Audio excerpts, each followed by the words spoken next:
Hey everyone, Jacob here, starting off spooky month for everyone. At that time we woke up in a podcast and had to explain manga. Our heated adventures over analyzing manga we find interesting, aka the Over Manga Cast. This time we read the Halloween-themed light mystery, The Comiq, by Kazuki Takahashi. Starting off light with this long spooky month, so sit back and enjoy the show.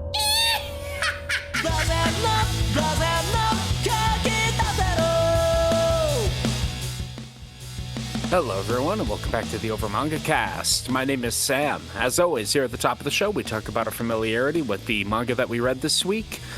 This is a new one for me. I have not heard of it before. The fact that it's by Kazuki Takahashi is a fun bonus. Cool trivia fact. Matt, how about you? Yeah, this one's been on my radar for a little bit. I remember it getting advertised kind of heavily when it came out on the Shonen Jump app, and it's just been kind of sitting in the back burner for us to have an opening, which this 5-week-long October is really in need of it. So, yeah, we're reading this because it is objectively Halloween themed. Indeed. Jay, how about you? About this before, and it's gonna be a first time read for me. All right, and Jacob. Obviously I know Kazuki Takahashi for my love of Yu-Gi-Oh, but generally speaking, I tend to prefer, I usually don't gravitate towards authors and artists. I love the series very deeply rather than the author's works broadly. So I hadn't heard of this. All right.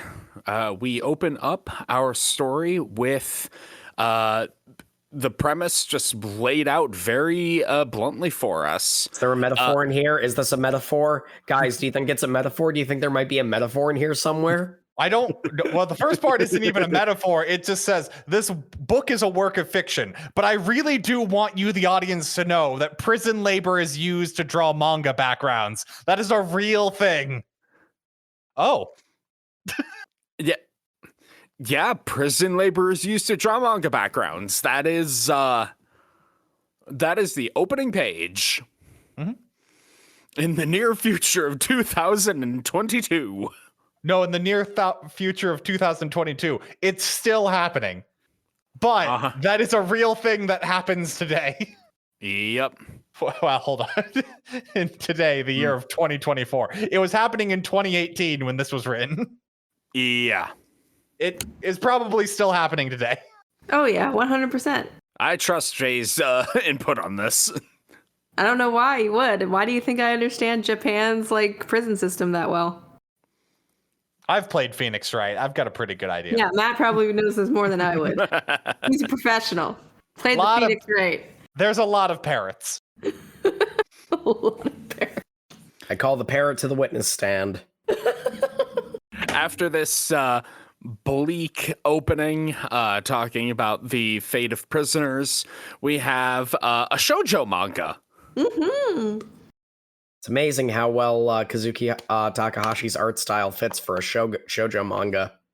Yeah. Yeah. I like how you can tell that the shoujo manga is slightly purposely And generic. Yeah. It's generic and flat as heck, and I love that they actually reference this in this manga. It's like, I love him not. Behold, the pendulum of love. Boo. Super cheese, and not in the actual quirky way. Can I also point out that the tagline for this new series in Shonen Jump is the new star of Shoujo Jump? Yep, the new star of Shoujo Jump, an unlikely love for two. It's most romance manga, man. That's 99% of romance stories. I'm just universally. saying, if I titled something the very likely normal love of two people, would you read it? Probably not. Exactly. I love how the entire plot of this manga hinges on our main character, Ryota, is the mangaka for this. Ryota having an incredibly generic story. Yep. His manga is garbage and is only in the book, is only in the magazine because another manga finished and they needed something quickly to fill the spot. surprised that he's given a ranking, and apparently his manga that is generic as all crap is ranked 16th. What they don't tell you is there's only 13 series in the magazine. I was about to say, it's a magazine. It can only have so many series in it. Vanilla might be vanilla, but it's still the popular flavor. Well, but he's like last ranked in the magazine. It's the thing. Yeah, Like, yeah, true. But yeah, he's your average shy type. He's just like, listen, you don't need to read the panels of my manga aloud, Mr. Editor. It's embarrassing. I like As we're having this meeting in a cafe. Yeah. And I do want to point out here, like, the art style for Ryota and like all the main actual characters is kind of interesting. It's got like a weirdly like European comic kind of feel to it. Yeah. I like it. It feels it feels like an old-timey comic. Tintin is what I like immediately think of, just because Ryota looks a lot like Tintin with like longer hair. With Yu-Gi-Oh hair, actually, is literally maybe Professor Layton-esque kind of. They have kind of beady eyes. They got very round faces. They got big old noses. Mm-hmm. There's a sort of like dopey appeal to it. Mm-hmm. Ryoto is talking with his manager during this meeting at a cafe. It's all these backgrounds are really good. Can I meet who did it? We're not going to talk about that. Why not? Mysterious reasons. Shut up. Meanwhile, we cut to a lone prisoner drawing in the moonlight. Like literally hunched over with like a carved pencil. It's so dramatic. I love it. Oh, we then find out that Ryota has recently moved to this city because he gets a call from his sister Mihana, who Mihana's basically in this book to say how his manga's good, but it's not nearly as good as the best manga that's ever been written. Indeed. Yeah, she's there to simultaneously gas up and razz her older brother, which... That's a sister thing to do. Yeah, feels very true to life.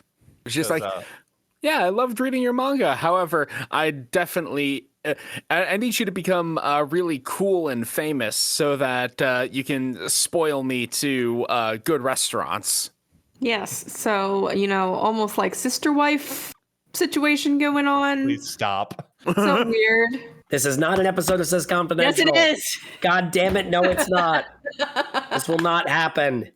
She's the one who makes the connection here. She wants to be a kept little sister. That is the weirdest dynamic ever. She wants her older brother to be rich so he can buy things for family. That's not weird. Mm-hmm. Mm-hmm. I'm with Matt on this one. Yeah, I don't know where Jay's getting off here. I know where Jay's getting off here, but move on. So anyway, we hear that Mihana is actually a big fan of the #1 manga in Shoujo Jump, which is Prince by one Seiya Himekawa. If you weren't aware you were reading Kazuki Takahashi manga, Seiya's literally the love child of Pegasus and Bakura. Like a little bit. How dare you slander Bakura like that? Bakura was my husbando. How dare you? With a little bit of Seto Kaiba sprinkled on for flavor. How dare you? Am I wrong? Yes. No, he's not wrong. You're not wrong, Sam. You are not wrong. You are flawless and impeccable. Thank you. Yeah. Finally, someone says it. I think Jay's on the copium at this point. Yeah. But yes, Himekawa Sensei streams drawing his manga so that all his adoring fangirls can squee at him. And boy, man's is popular. He is live streaming with 500,000 views on ViewTube. ViewTube. That's almost impossible. Like for a drawing stream. That's not how streaming works, but okay. You gotta get good. You can do similar numbers. Man's is unreasonably popular. I'm not gonna lie, there is a part of me that sees 530,000 and I'm like, is that a reference to what I think it is? Because Kazuki Takahashi was published in Shonen Jump. Was that number picked for a very specific reason? I wonder if anybody else on the podcast even knows what I'm referencing. I do not know what you're referencing.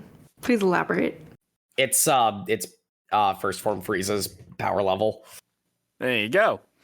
You know what? Maybe. I see that number and I always wonder.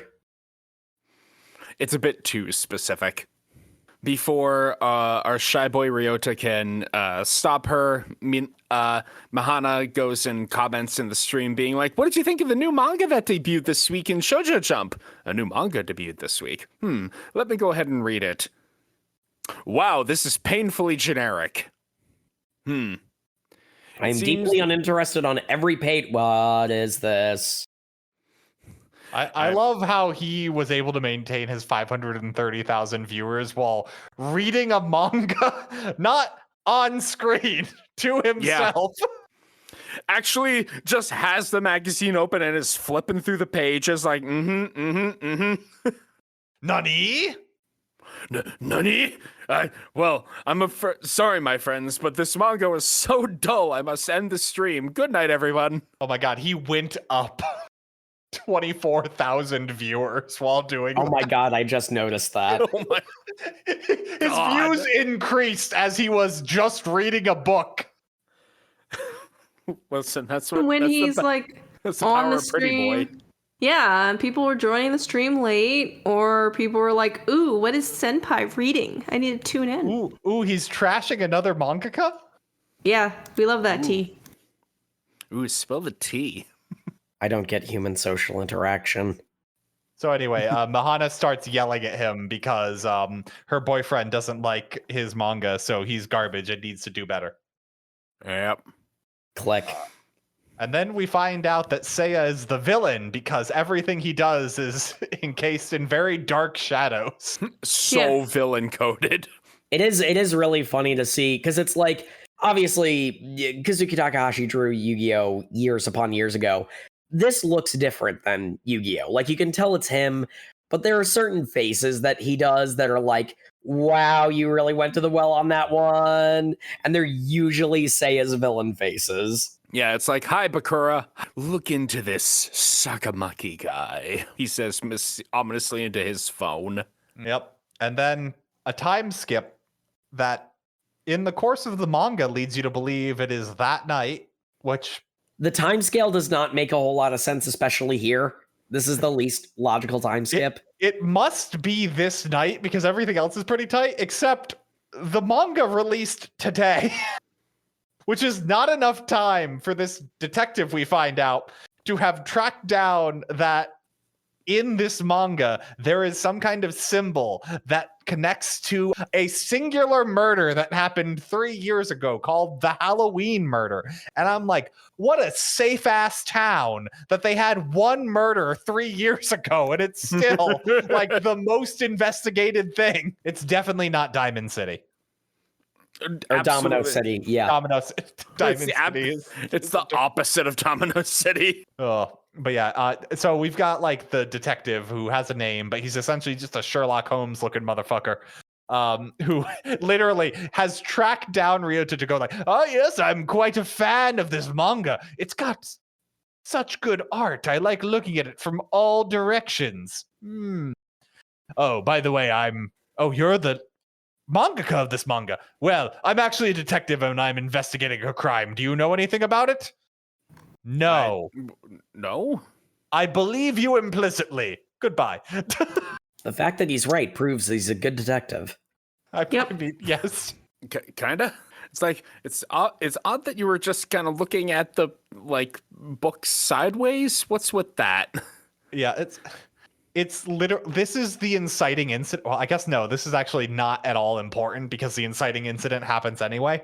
But this is where he gets the lore drop of the name of the murder he looks up. But just the time frame for this detective to have figured out this clue on a presumably closed case, because the only way it makes sense is if Seiya had sent the detective to pester him which does not make sense with what happens later. Hey, audience! In case this isn't a little bit of a forewarning, I've got some plot holes I'm going to be pointing out through this, but yeah. So he immediately bikes home quickly from the laundromat because he's very confused why a detective would talk to him, but he does not get home in time, or someone has already broken in and is also sitting on a motorcycle well within view watching him. Being very suspicious. He lives in a city. Maybe that's, I could see not caring, but then he walks in. They're trying to look suspicious. Well, they do actually indeed. They do want to be seen, but they're trying to be as suspicious as possible. Yeah, he literally opens his door. His door is unlocked. He's just like, guess I forgot to lock again. Turns on the light, and someone has left a voodoo doll that is made of a pumpkin and like a devil bat. I actually thought it was kind of cute. It kind of looked like one of those, like, not Penny Dreadful, but one of those, like, gothic decorations, honestly. I was like, this is kind of cute. It's very Tim Burton. Yes, very Tim Burton-esque. But that has been left hanging above his laptop, and his laptop has a big red X on it. Mm-hmm. And X marks the spot. It's unclear whether or not they hacked his computer to have no data on it, because there's a weird pumpkin when he opens it on, but then that doesn't actually seem to impede him at all. So I guess he had it on a flash drive backup. Yeah, I get. Well, he then just uses the computer to Google search anyway. So I'm not. Maybe his login screen is literally just a pumpkin. Yeah, it's weird. It's like they broke into his computer, they deleted his manga, and backed it up to the cloud, and left a voodoo doll. Mm-hmm. I'm not gonna. We're still gonna talk about this in order, but this is to intimidate him to not continue going down the path he was not on already. But this makes him curious enough to want to go down the path. Which, in all fairness, is a very common mystery thing. Like, you get someone roped in by overreacting and like scaring them away, and that just leads them more on the trail. Cool, that's reasonable. Mm-hmm. So Ryota literally just Googles Halloween murder and finds it immediately. So good. I'm glad there's only one thing that comes up when you Google search Halloween murder. No, yeah, when you Google search with the extra O, it's very important. I love how it's Google with 3 O's. That is not enough differentiation to not be copyright. Like, I don't know. Maybe Google appreciates the publicity, It's kind of like no one says I Yahoo'd that. I binged it. Google won, okay? You heard it here. Google has won. What's your favorite search engine to Google things? But yeah, we find out that the Halloween murder was the murder of a young woman by the name of Mizuki Yabe. She was 22 years old at the time, and she had just recently graduated from a local high school and went on to live by herself. That was baffling to me because I'm just like this, because it was confusing the way they described her as recently graduated high school at 22. And I'm thinking this girl must be dumb as rocks. Yeah, so it makes sense with what we find out later on. But what they're saying is she moved away from her hometown to go live in the city, and she's been unemployed for 3 years. That's not true, but that's part of the mystery. So, yeah, that's kind of weird. Basically, she was found dead at the bottom of a cliff, but not like a cliff, I guess. Yeah, basically a cliff. It's an overlook. An overlook, yes, that is. She was found dead at 11 p.m. And basically, it was found Halloween night. She was found in the morning. Her time of death was estimated to be 11 p.m. There's a bunch of people dressed up in costumes, and presumably the overlook was closed at 9, so someone came in after and killed her. For some reason, the police believe she was then dressed up in a costume and thrown over the edge. I don't know why they assume that. There's a metaphor here. The picture, the panel showing the scene of her being discovered has the pumpkin helmet she was in, like the helmet is shattered. Yeah, and she was in it. Yeah, she was in a Halloween costume when she died. Yes, and that makes sense. But the police then make sure to clarify that they presume the murderer dressed her up in the costume to dispose of the body, which is a weird assumption to make, that someone was put in a Halloween costume on Halloween and not just wearing it of their own volition. True. But whatever, we're moving on. Yeah. The investigation eventually led to the arrest of one Katsuo Baba, age 23. He was arrested near the victim's home and was very swiftly convicted of the crime and sentenced to prison. Well, he was very easily convicted because he confessed. Yes. Which doesn't make a lot of sense, but we'll get there. Because we find out immediately that this dude cannot talk. I think it's strongly implied the police coerced a confession out of him, Yes. I guess. Yes. I'm just saying, it'd be very interesting. He must have had to sign something, right? I'm not sure he can write. He can only draw. He drew it and put it in pictographs. Oh my god. We'll say this right now. The plot of this story does not make any sense if he is literate. I think not only is he like mute in that he cannot speak, he also doesn't know how to write. I think he can only draw. Well, no, the rest of his silence is out of fear, is how the rest of the plot works. But he's been mute since high school. He can't speak, so people don't think much of him, so he just shut up and agreed to whatever was put in front of him out of fear. Is what the story is going for. Okay. Yeah, that's kind of how I took it. But there was a mysterious symbol that was left on the scene of the crime, a pumpkin with a ghost drawn within it. Mm-hmm. Very just a bunch of Halloween symbols on top of each other, basically. Mm-hmm. And Ryota, upon seeing pictures of the same detective that talked to him earlier that night at that investigation, he flips through his own manga and sees, drawn in the background, is that exact same symbol. And I'm just like, man, how generic is your manga that you legitimately don't care what the backgrounds are? Like, you didn't notice a murder symbol in it. I mean, the point being, he didn't know about the murder symbol, but nobody else noticed and pointed it out online.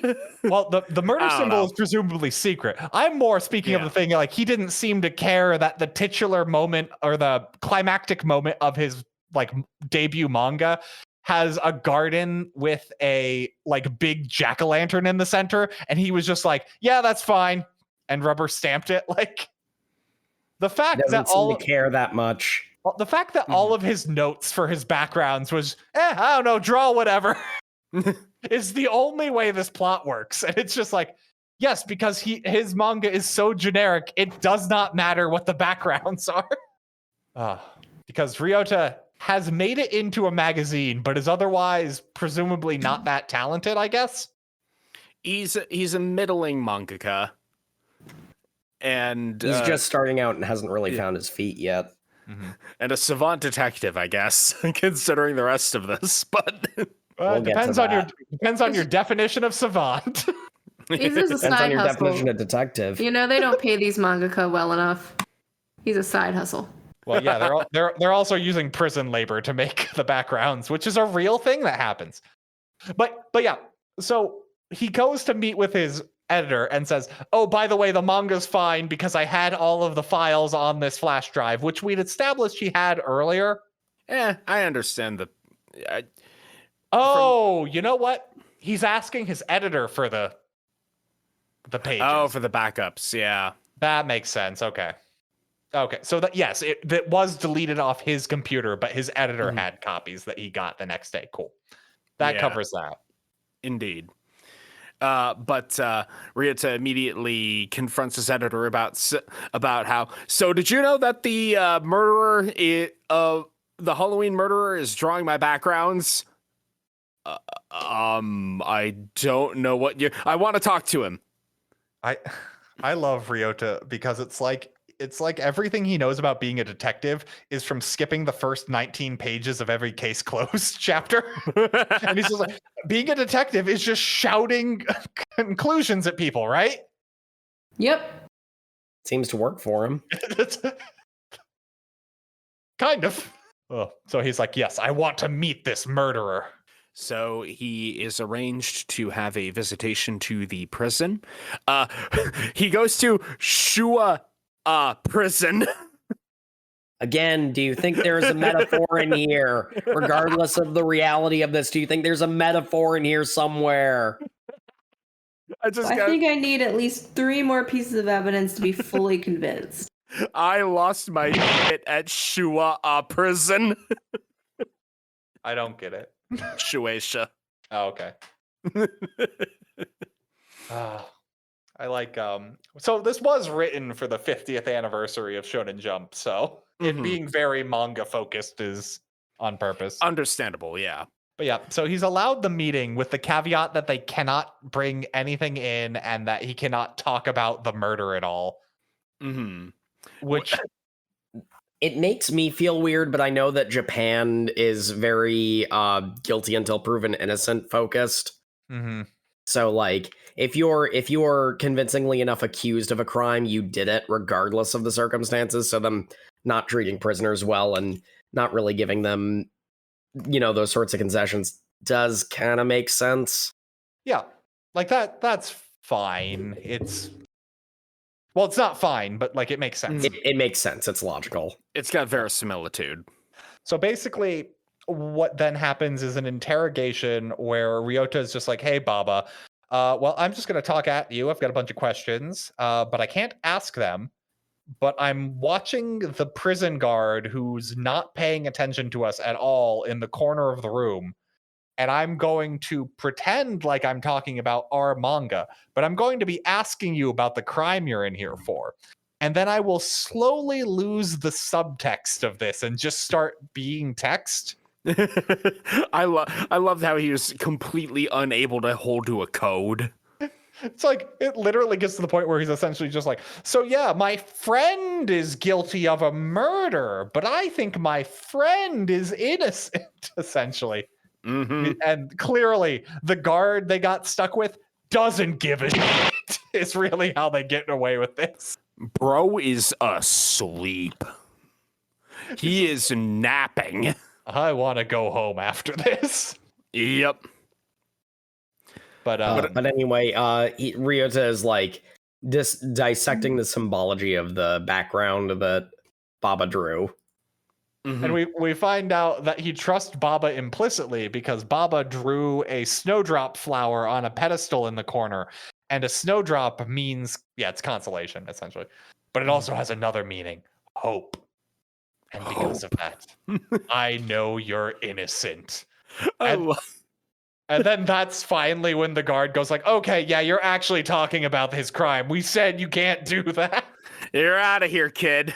And then at the end, after talking to him continuously for the entire time, he suddenly realized, oh, he's mute. What? Nani? What a twist. How could he confess if he's mute? How does that happen? Well, to be fair, Ryota does not think that. Ryota has already knows for certain he's innocent because he drew a flower. Yep. I'm just saying, like, that imagery, that symbolism for flowers is just very big in the East and in Japan. Like, they know what flowers mean. I do not. But is that anyway, how you know who is rightly a murderer and who is actually innocent? Yeah, I mean, it's a firm science, really. So anyway, Ryota is gonna prove Baba's innocence because he has the power of God and manga on his side. It's almost literally what is actually written in this actual manga. He sure do. This is the story of a manga artist, his imprisoned assistant, and how they bring about an unbelievable miracle. Justice. Unbelievable. Yeah, that's a word I'd use. Yep, it is unbelievable. Uh-huh. So we open up chapter 2 with Seiya Sensei in his villain mansion. He just lives in Kaiba Corp is what's going on here. Yeah. It's really more like Industrial Illusions. It's pretty campy. Oh, you know what? You're right. He's relaxing in his Pegasus chair with his numerous villain monitors, having discussions with businessmen. He starts contemplating Ryota, and that's the point where you start really getting the, oh, you went back to the well on that one, didn't you, buddy? Yep. I have literally seen that face before. Yeah. Huh. Hello, Pegasus. Yeah. We then find out that what Ryota has decided to do on chapter 2 of his brand new, it can't be chapter 2 actually, because they're talking about his ratings. So it's a debut manga, but it's multiple chapters. There's something going on there. But there's got to be like an unspoken time skip in here, but it would make the most sense is if his manga debuted, all this nonsense happened, and then there was like a couple of like maybe 2 weeks, and then the detective came to investigate him. Yeah, but who knows? And Dark Magician Girl becomes a Maho Shoujo. Yeah, let's be fair though, she was always a Maho Shoujo. Yeah. Oh. My shoujo manga, I've done a cool twist and given her superpowers. She now has a pendulum in her hair that points to truth and justice. Yep, sign me up. What? And the editor is like, this was supposed to be a normal romance. No. What are you doing? You can't change direction this early on in your series. What are you doing? Well, I wanted to start it off as a horror series, and that wasn't really working. So instead, I decided... I decided to solve a murder. What? I mean, no, it's just cool. It's a manga about justice. Also, get me more backgrounds. Okay, what should they be about? I need, like, storyboards. About Clues. anything. They should be clues. I'll write the plot around the backgrounds. That doesn't make any sense. That doesn't even begin to track, but okay. This poor editor. He is long suffering and yet so lenient. He really brings his pain upon himself, is what I'm saying. There is absolutely no reason as a new author Ryota should be given this much leeway, but like whatever, I guess. Yeah. With the power of our manga, Mr. Baba will be able to communicate the hidden truths and prove once and for all that he's innocent. Yeah. So Ryota has now just fully dedicated all of his time to solving this murder from 3 years ago. And he's biking around town thinking about the murder. People are getting pumpkin balloons because it's almost Halloween.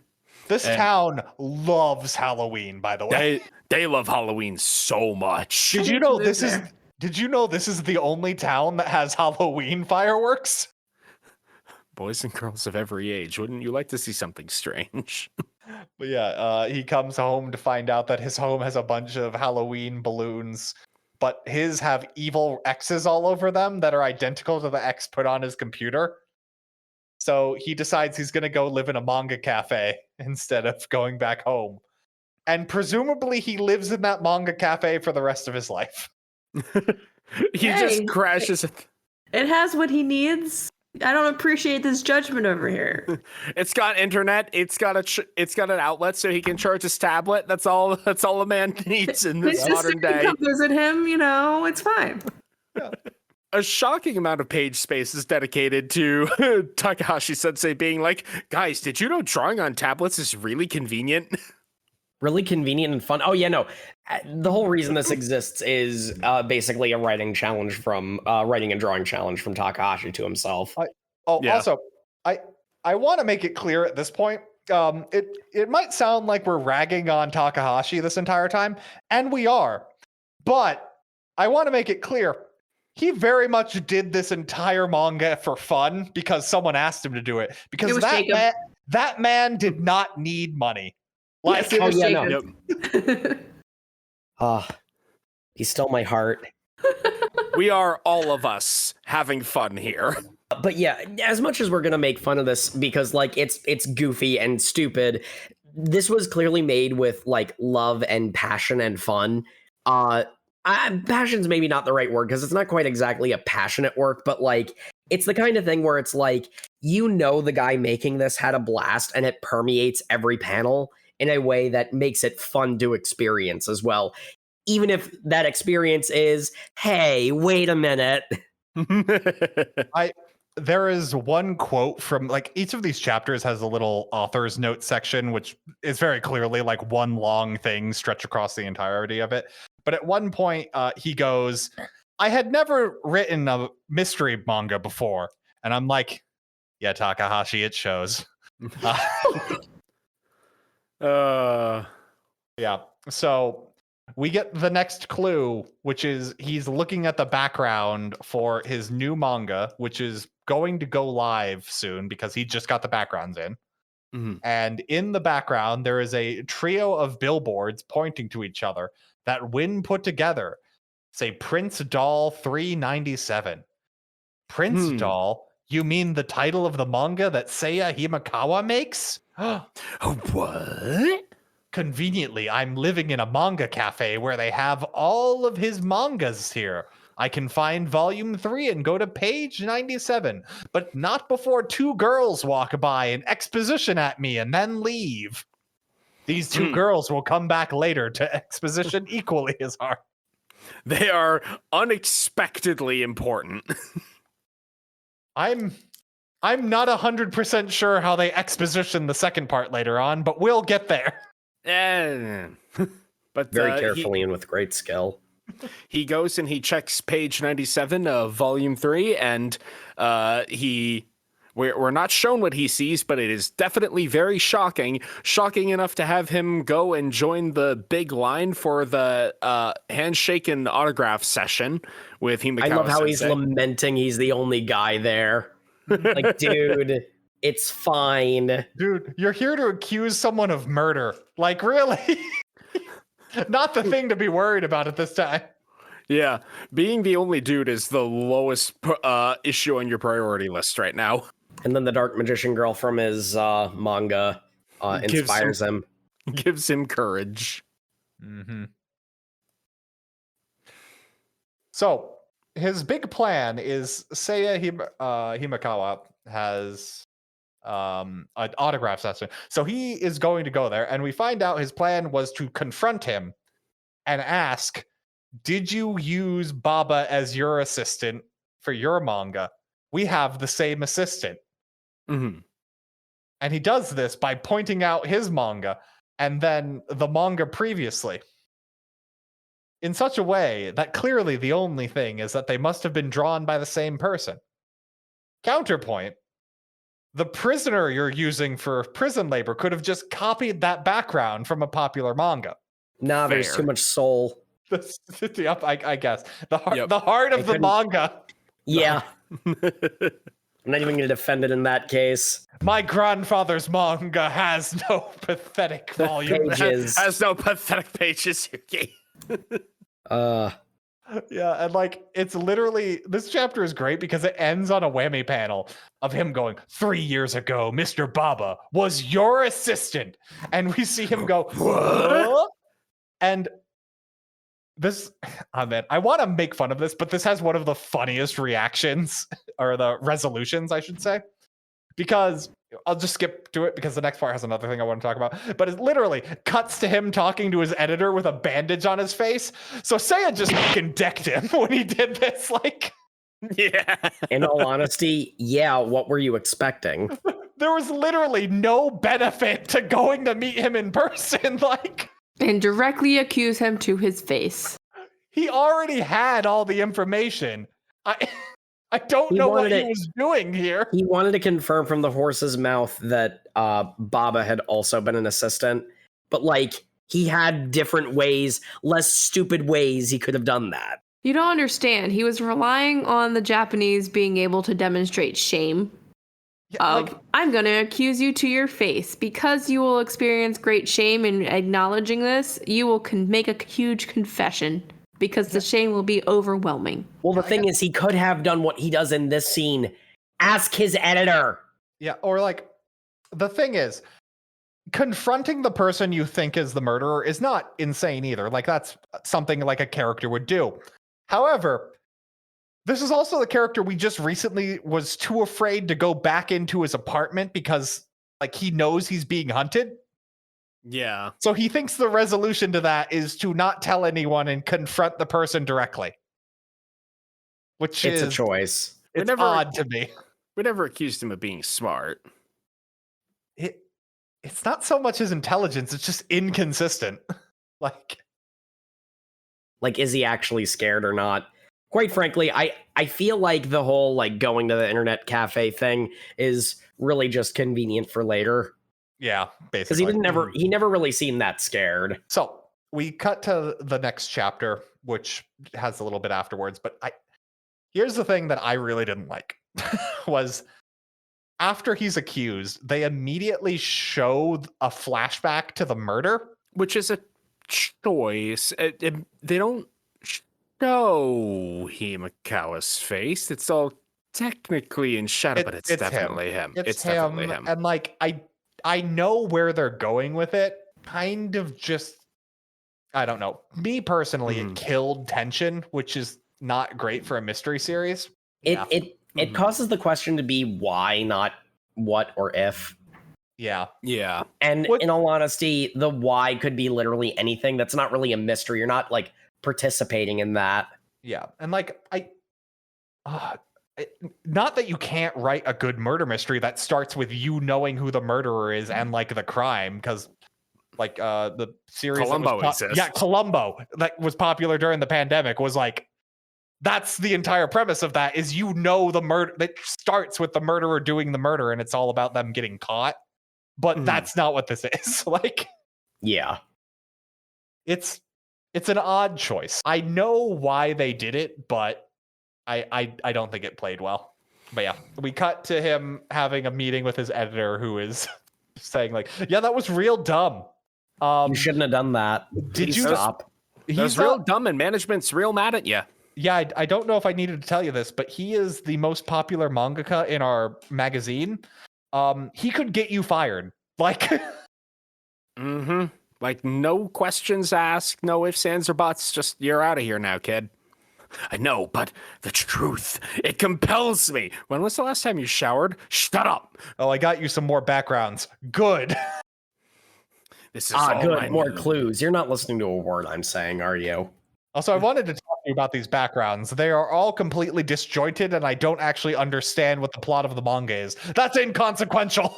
Why does your heroine have wings and is flying? She's a Maho Shoujo. That you didn't mention. Okay, sure, whatever, fine. She can fly with her magic. I don't know. Ever since you've done the like plot change to it being a magical girl, like ratings have gone up. So I guess keep doing it. And I'm like, yeah, I don't know. Yeah, it's whatever. But this background has yet more point and click adventure aggressively obvious symbols. It's point and click adventure. Like this is Monkey Island. Like this is baby's first point and click adventure because it's like there are 4 things on the page. It's putt. Oh my god, it is. Hi, young audience. I don't even know how to explain putt to you guys. Listen, just look up the video where Doug made an AI play Pajama Sam, and you'll get the gist of it. Okay. The important thing being, pendulum is pointing towards the fireworks. This is a secret tool that will help us later. The one clever aspect of this entire thing. Yeah. And like the conversation he has with his editor is him going like, yeah, I'm still going to investigate this crime because I believe Baba's innocent. And the editor is weirdly on his side in a way that he thinks Baba's not innocent and he thinks this is all a cover up. But he does say that Himekawa had a perfect alibi on the time of the crime. And I'm like, oh, so he was a suspect who just got away on a technicality. Interesting. Yeah, it turns out he was live streaming the night of the murder. And in fact, the exact time was on screen while he was... The exact time of the murder was like on screen for his stream. And he's like 20 kilometers away from the murder scene with his actual office. So it really couldn't have been him. I guess it couldn't have been. So you're gonna drop this, right? Yeah, I'm just gonna go watch some VODs. Ryuto, please. And also, audience, if you were confused with Sam's explanation about how he was too far away to have committed the murder, don't worry. The manga explains it to you at least 3 times. Well, it is the one clever mystery aspect of this manga. So obviously Takahashi was really proud of it and really wanted you to understand that he came up with this clever mystery plotline idea. Yep. Yeah. To be fair, Takahashi-sensei, this was actually genuinely clever. You just need more than one thing. Yeah. We're taking the piss out of it a lot, but I liked this. I liked this clue. This was a good thread. The fireworks clue was the good clue in this manga, yes. But we cut back to the Industrial Illusions Manor where Seiya is talking with his mini bosses, the 2 hot ladies.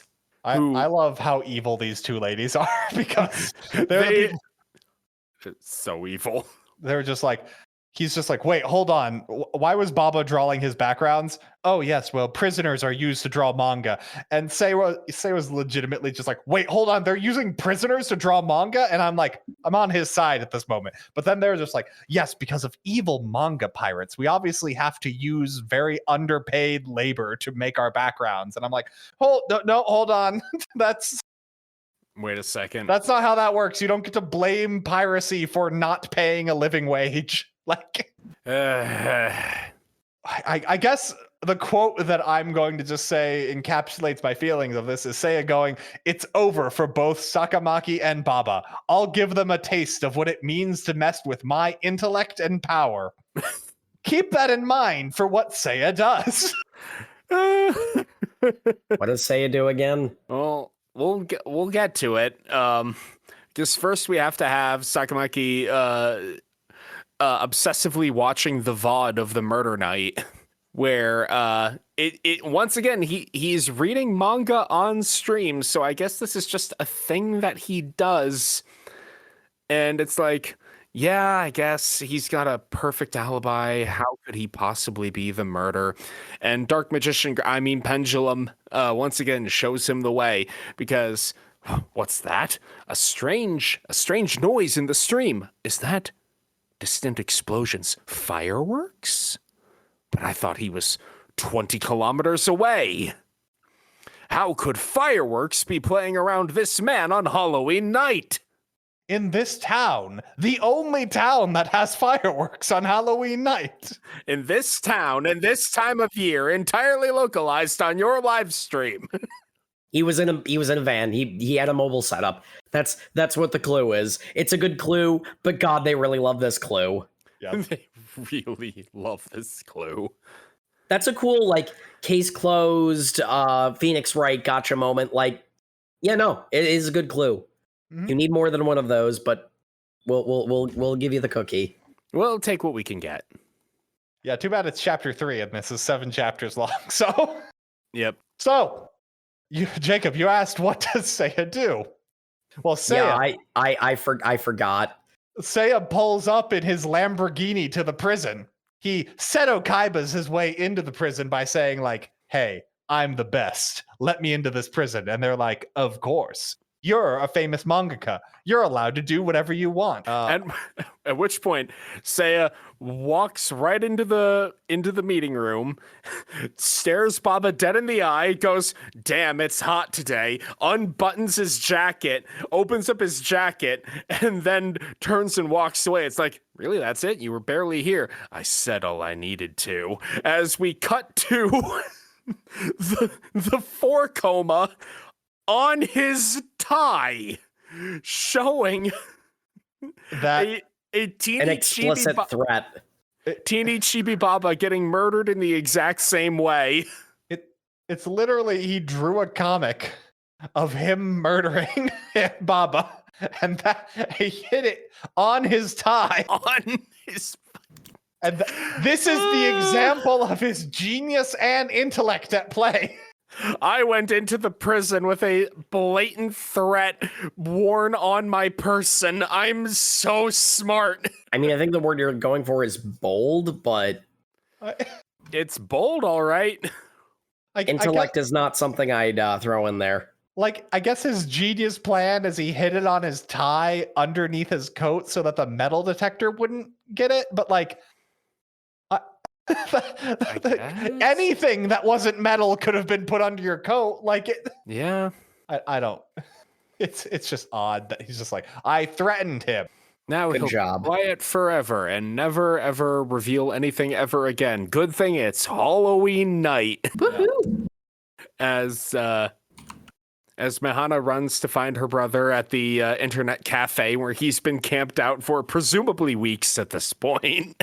Presumably. At least 3, because this is the 3rd chapter of his manga we've seen. The background for this is insane. Like, it's the evil castle of the villains. And holy crap. I know mangaka who use subtext and they're all cowards. the amount of clues hidden in this, just...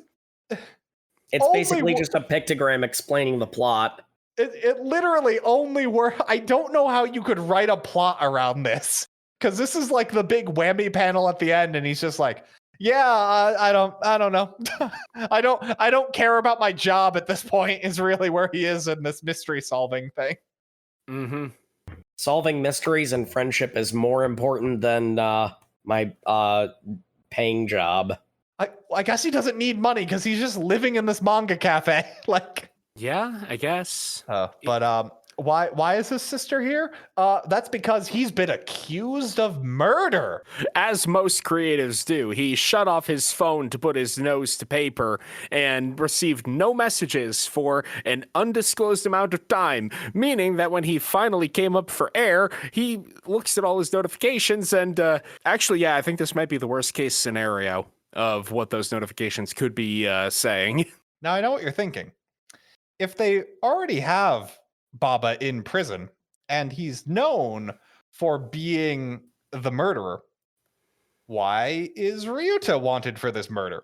Because they think that Baba wants to kill again and is acting from the shadows and manipulating Ryota into committing the crime. So to prevent him from doing that any further, they've placed him in solitary confinement, and now the police are chasing after Ryota. Makes sense. Yep.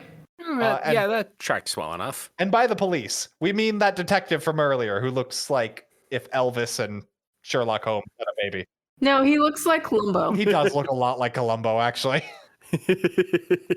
He's Looker from the Pokemon games. Yeah. A little bit. And he is leaning over Mr. Editor's shoulder as Editor and Ryota are on the phone. "I've been looking for you, Mr. Sakamaki. It's me, the detective, whose name is Tommy. We didn't mention that yet." His name is Tommy Wiseau? Yeah. Tommy Katsurada, but we're just going to call him Tommy because it's funny. So now it's time to flee from the police, because that always proves that you're innocent. Well, he has to flee because the police have an airtight case against him because his next door neighbor went into the house he abandoned. This nonsense. He abandoned his house 3 weeks ago. So his next door neighbor hears noises coming from inside. His next door neighbor opens the door that is unlocked and sees inside there is a woman tied up in a Halloween costume who, upon immediately seeing the woman, goes so hungry, then undoes the ropes and runs away. And as she's running away, says, "Oh, by the way, the Halloween incident from 3 years ago, the real murder is Ryota Sakamaki. So he actually did the crime. And also he was going to kill me in a copycat crime, even though he was the original killer." And You got any proof for that there, sweetheart? Goodbye. I'll never be seen again. I'm irrelevant. And the victim was in your apartment, after all, is the entire motivation for this. And I'm like, there is no victim. There's a victim of kidnapping, but she clearly wasn't kidnapped if she could just immediately undo her binds. Run. And dramatically run away as soon as someone could see it. And not talk to the police. And like, I can't tell if the detective knows this is fake. The impression I get, honestly, the impression I get from the detective is, son, this is weird. Please come in so we can talk about this. And Ryota is a little bit too in mystery solving mode, so he runs, or the detective is like, crap, now we have to chase him. So, Yeah. Audience, I know it's obvious at this point. This is more setup by Seiya and company. And the only question I can ask is, you still want Baba in jail. Why would you say Ryota did the original crime as well? That's not what you want. I don't know. I don't know. You are not smart enough to understand Seiya's master plan. You're right. You know what? I'm gonna need a couple minutes to really wrap my head around what this master plan was supposed to be. Seiya's sitting there at his evil villain table saying, how did this mute twink not get murdered in jail yet? Hey. Well, that's the other thing. I'm glad you said it, Sam. He was about to get murdered in jail by those two guys beating him up, and was saved from that by Seiya coming to visit him. I'm surprised he made it that long, honestly, being mute and being so twinky, because I'm just like, how did you make it 3 years? Seriously. That's my question. Questions that may never get answered, even in the extended denouement that we'll get to. But yeah, because Ryota puts on his sister's Halloween costume, which he really lucked out with what she did. Actually, wait, hold on. It was his that he was gonna do, like, for, I guess he has other friends. He mentions friends. It was her. She was gonna go to a Halloween party or something. We'll get back to the rest of this manga that happens all at once when we come back. World's longest denouement.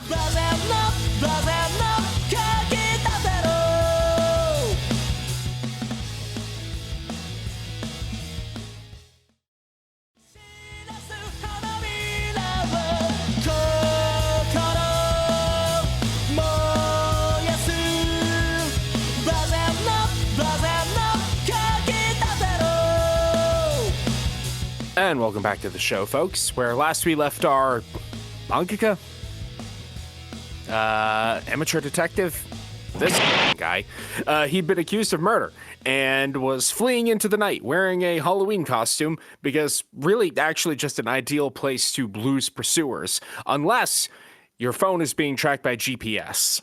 Which they don't seem to understand for a really long time. How are these police officers finding us in this crowd so frequently? Hey, bro, where did you get that phone? From my editor? The editor who was just selling you out to the police 10 minutes ago? Yes. Give me the phone. That you were literally just talking to the police on? Yeah. So they finally get rid of the bug and are able to hide out. At which point, I guess Sis is just all in on, yeah, the guy that I was idolizing is a murderer. Sure, I'll side with you to get this fixed. Mm-hmm. Hey, the fireworks are starting. Let's go to the murder scene. I don't know why this extremely scenic overlook is closed for the fireworks show on Halloween night, but whatever. We can get in there fine. Sam, I literally never thought about that, but yeah, why the hell is the thing that overlooks the city closed on firework night? Yeah. Because then it wouldn't be dramatic and you couldn't have the murder there. Well, it's closed now because someone was killed. It was closed during the murder too, though. Yeah, it's like what the hell? So I don't know what's up with that. I don't know. X marks the clock. He's Seiya's doing his Halloween stream as is tradition. Mm-hmm. And then they go to the most Domino City looking park I've ever seen in my life.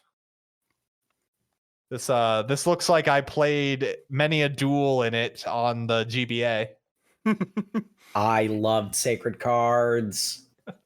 It is a big open circle at the top of a hill, and X marks the clock. And hey, look here in the background. There are 4 benches, but there's 5 benches here in the real world, with X marking the spot on another one.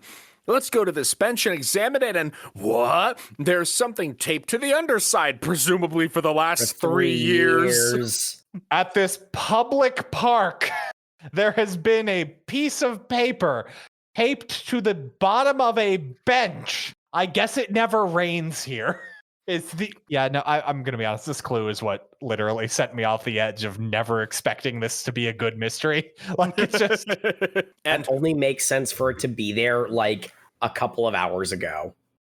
I thought, yeah, it must have been like Baba escaped or something. But then bro's in solitary. Yeah, like it.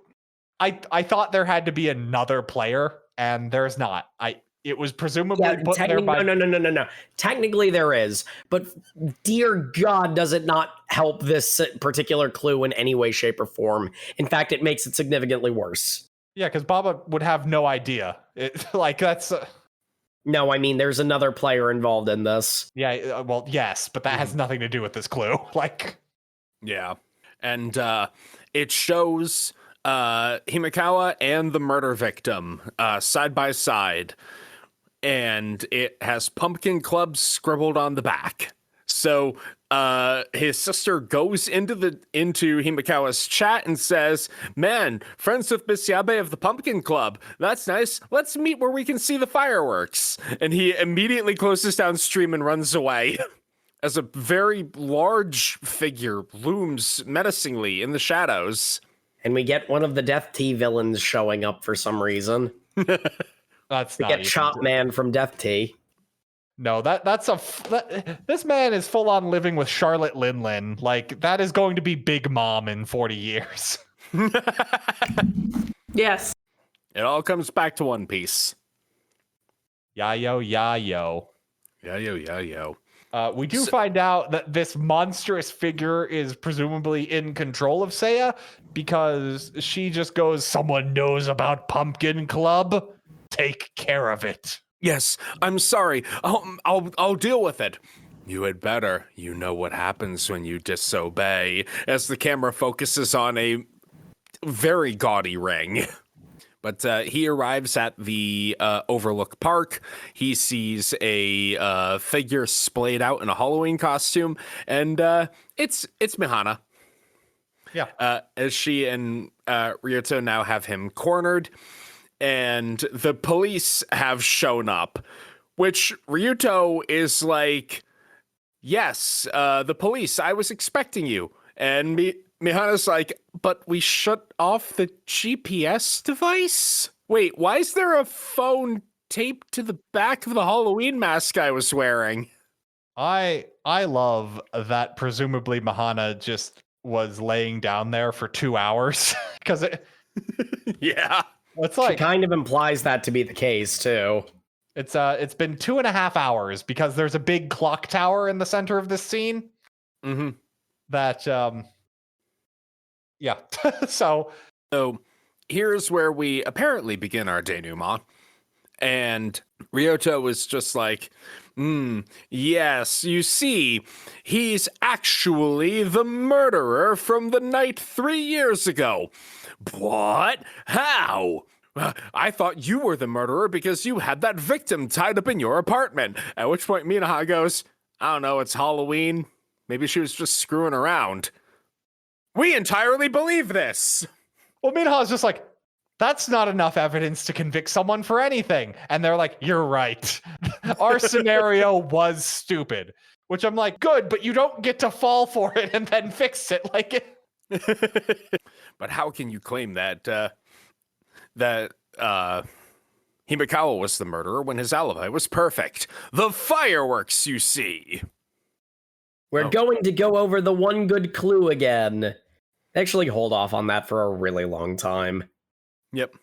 Though I do like, how would you suspect me to be involved with this murder at all? Why did you show up here at the mention of Pumpkin Club and the place where you can see the fireworks?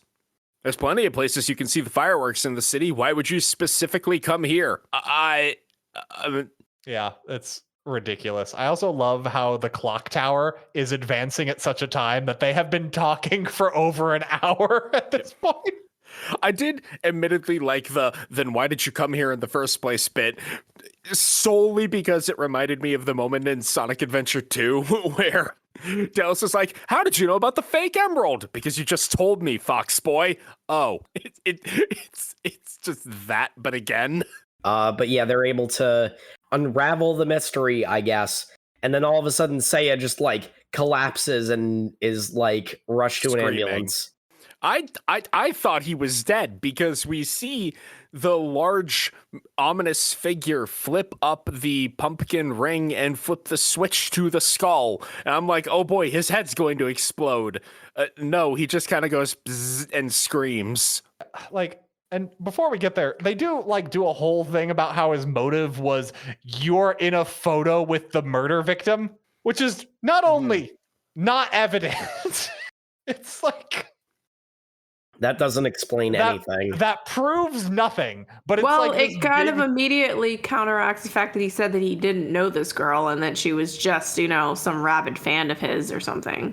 Well, she was wearing a mask. Who knows? Mm. You don't know when that photo was taken. Like, that doesn't prove anything. Nothing he's being accused of proves anything. It's just as circumstantial as the thing he was being chased for. Honestly, him saying he wanted to see the fireworks, so he broke into this park at night, is like equally as valid as...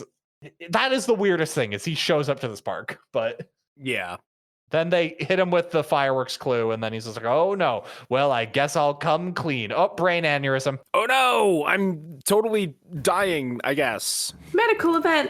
Must go to hospital. Which we find out later, this isn't like a death thing.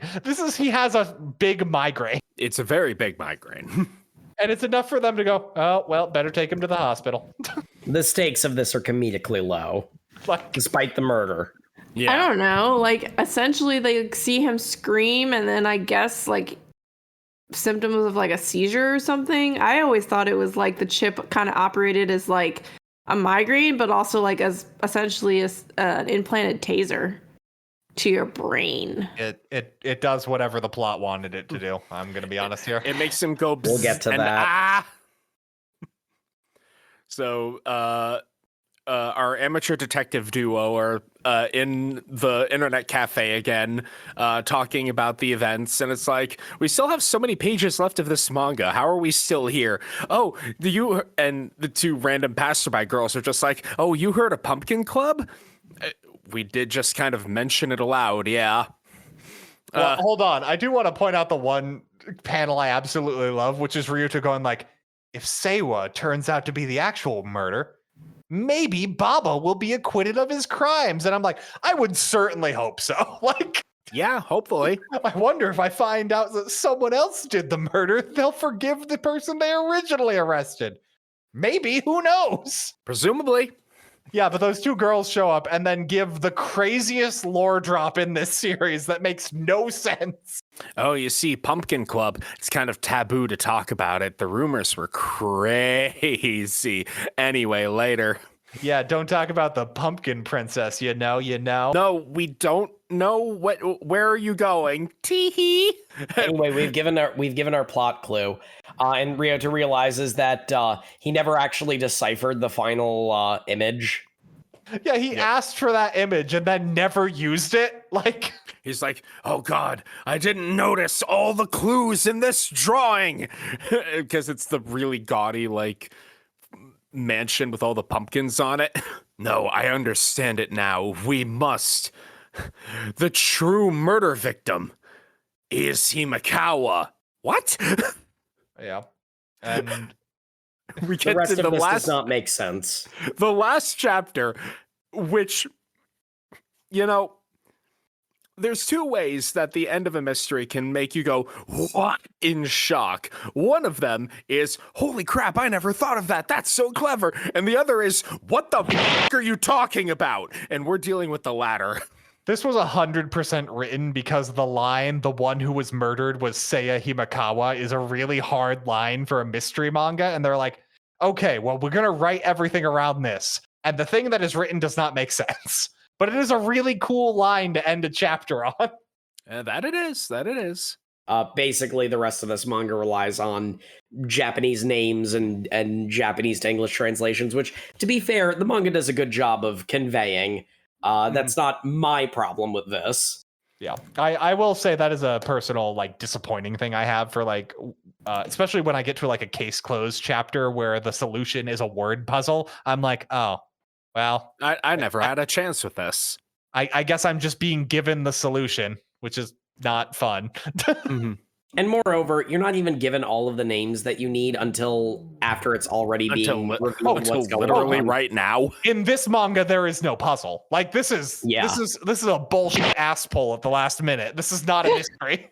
Yeah, this kind of pulls the thing I didn't like about the original Sherlock Holmes stories, where it's like, well, you see, Watson, here's this information that I just made up, and like that's the solution to the mystery. Yeah, because the original Sherlock Holmes is not a mystery so much as like a superhero story about this person who's like so intelligent. Yes. He's too intelligent for this world, which is why he makes a dedicated effort to escape it. You're thinking of Mycroft, but yeah. But Mihana, she goes to the big evil mansion.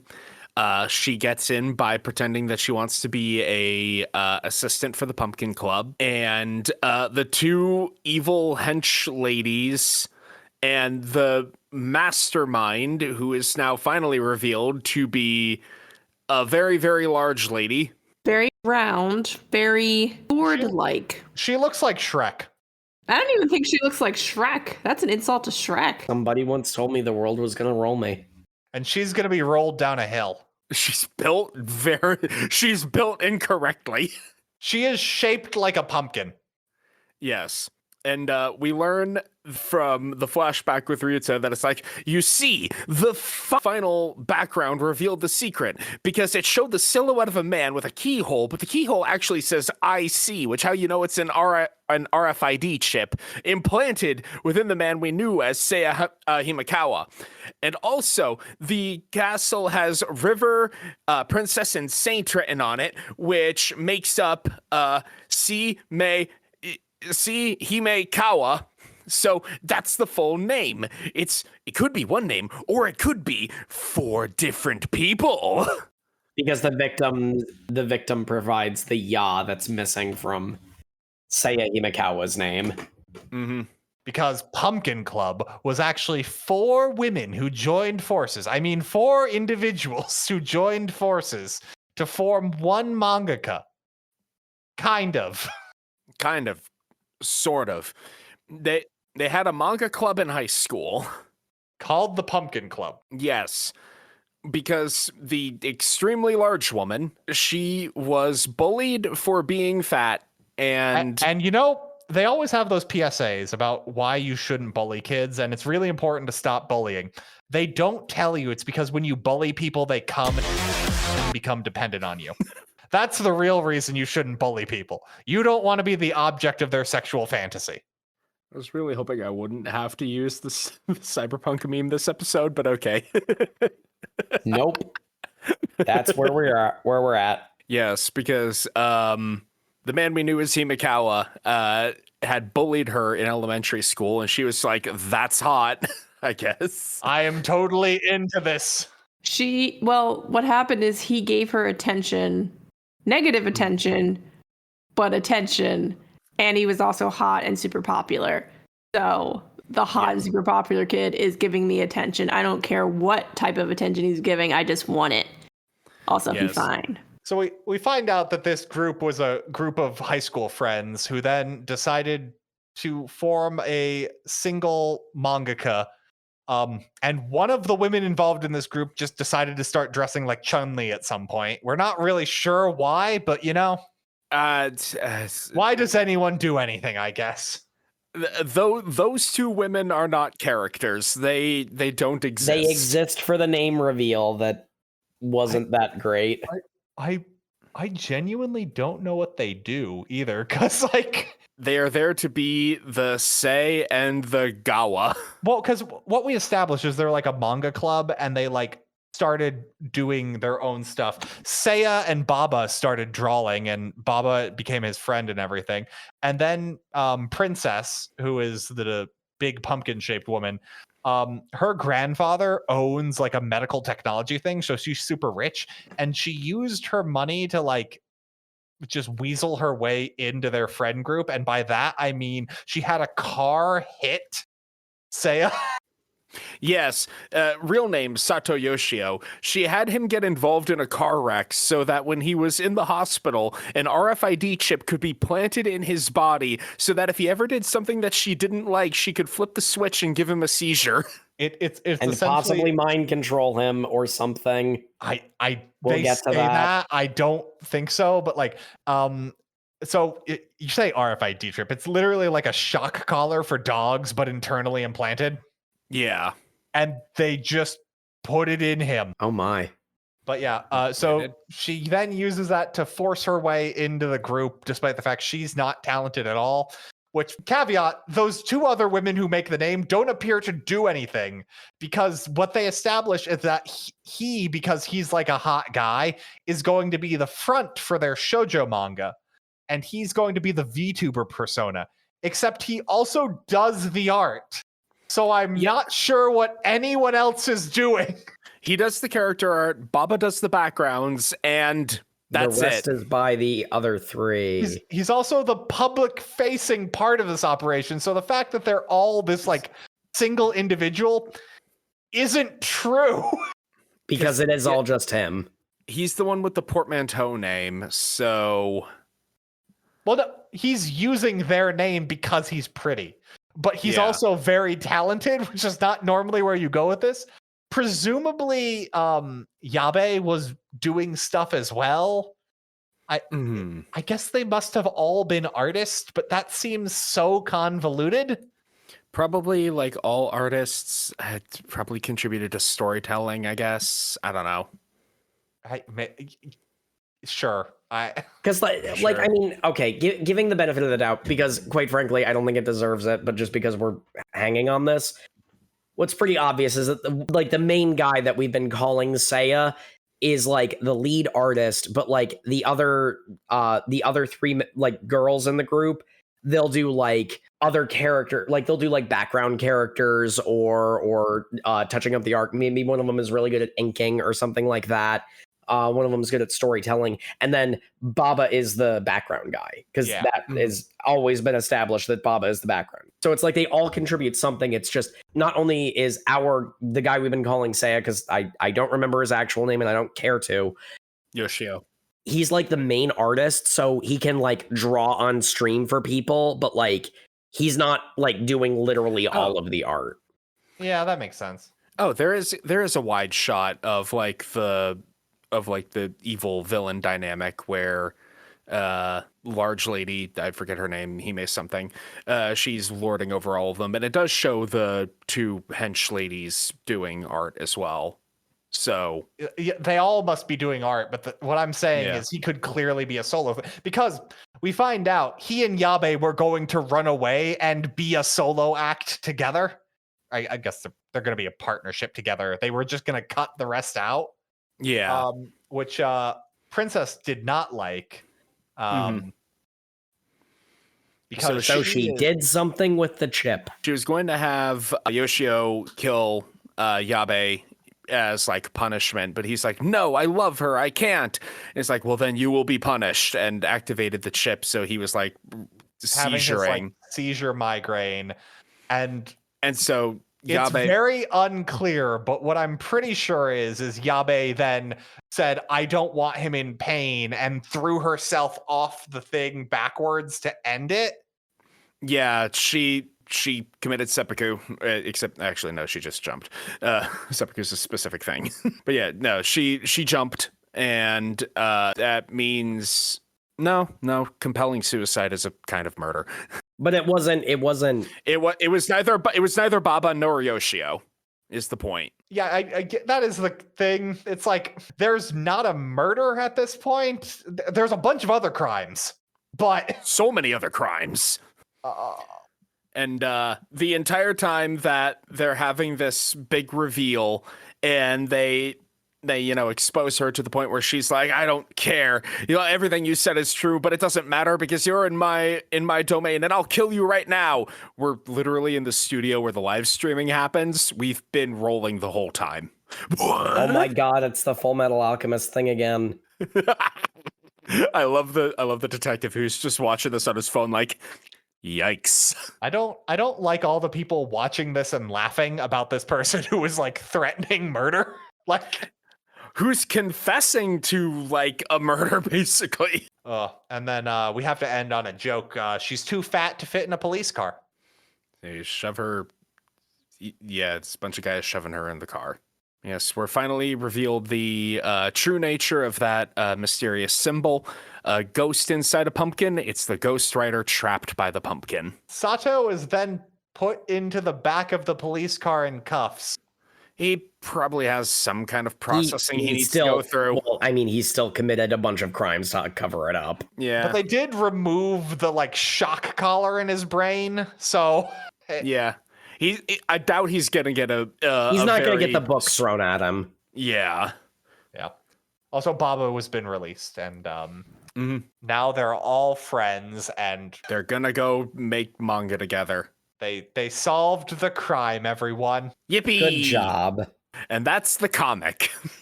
It sure is. It sure is. It was definitely a comic.